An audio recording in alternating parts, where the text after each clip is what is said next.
Hello guys, in this video I'm going to show you how to select PDF resolution on the Avenza Maps application.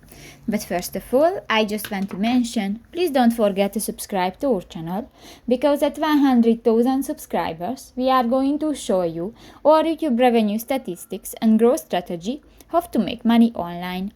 So let's jump into it. First of all, open the application on your device. New, click to the three dots at the upper right corner of the screen and click to the settings button.